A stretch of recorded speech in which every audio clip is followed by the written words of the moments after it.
আসসালামু আলাইকুম এভরিওয়ান, আপনাদের আকাই মাফা আবারও হাজির হয়ে গেছে রিপাস মিনি কিচেন নিয়ে। এটা রিপাস মিনি কিচেন আসছে কিন্তু নতুন একটা আইটেম তৈরি করা হইতেছে, সেটা হচ্ছে গিয়ে হাতে মাখানো হাঁসের গোস্ত। হাতের মাখানো হাঁসের গোস্তটা কিন্তু বেশি মজা হয়। আমি একদম কষা কষা করে রসুন দিয়ে, আস্ত গোটা রসুন দিয়ে হচ্ছে মাংসটা কষাবো। তো দেখতে থাকুন, আমার সাথে থাকবেন মিনি কিচেন নিয়ে। এই তো কেমন রান্না করতেছি সেটাও কিন্তু জানাই যাবেন। তো আমি কিন্তু ফার্স্টে বিভিন্ন রকম মশলা সব হাতে মাখিয়ে নিয়েছিলাম।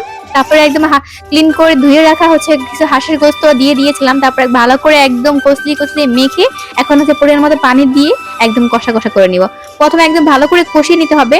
হাঁসের মাংস কিন্তু একটু এক্সট্রা স্মেল থাকে। তো হাঁসের মাংসটা কষানোর এক সাইডে দিয়ে দিয়েছি, আস্তে আস্তে অল্প ডিম ডিম জালে আমি হাঁসের মাংসটা কষাবো। আর আরেক দিকে হচ্ছে আমি করবো সাদা পোলাও, সেটা হচ্ছে গাজর দিয়ে।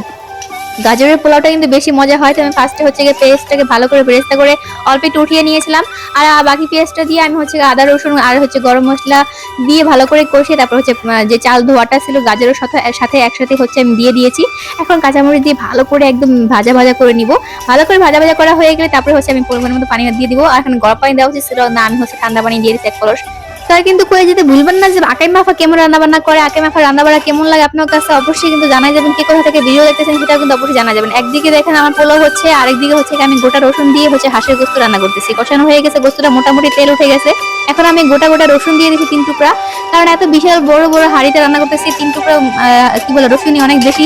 তো তারপরে কাঁচামরিচ দিয়ে দিছি। এই তো এখন হচ্ছে গিয়ে ভালো করে কষিয়ে নিব। এই তো অন্যদিকে হচ্ছে কিন্তু পোলাওটা অন্য মোটামুটি ভালোভাবে হয়ে গেছে, আর একটু হলেই হবে।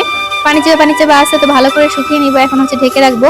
তো তারপরে এই তো এরকম ভাবেই চলতে থাকুক মিনি কিচেন, আপনারা পাশে থাকবেন, সাপোর্ট করে যাবেন ভালোভাবে। তো আমি হচ্ছে এখানে ঝোল করার জন্য দিয়ে দিয়েছি একটু পরিমাণ মতো পানি, সেদ্ধ করার জন্য মাংসটাকে। আর এদিকে কিন্তু পোলাওটাও হয়ে গেছে। পোলাওটা একদম ঘ্রাণ বের হয়ে গেছে, অনেক বেশি সুস্বাদু হয়েছে, একদম পারফেক্ট বড় কিচেনের মতো রান্না করেছি, একদম লার্কি চুলায় গ্রাম্য ভাবে রান্না করেছি। কার কার ভালো লাগলো অবশ্যই জানাবেন। দেখতে পারতেছেন পোলাও চালটা ভালোভাবে ফুটেও গিয়েছে, তো একটু নামিয়ে রাখলাম।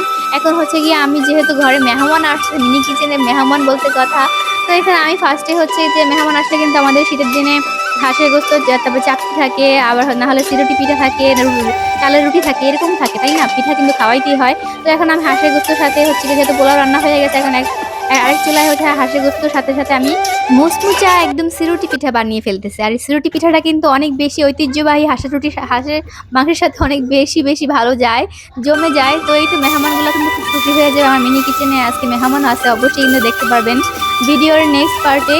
তো এই তো দেখেন কত সুন্দর করে মুচমুচা করে একদম পারফেক্ট সিরুটি বানিয়ে ফেলতেছে। আমার কিন্তু আগের সিরুটি পিঠার ভিডিওতে সবাই কমেন্ট করছেন যে আপু হয় নাই, কিন্তু এবার কিন্তু তাই করছি, একদম পারফেক্ট হয়েছে।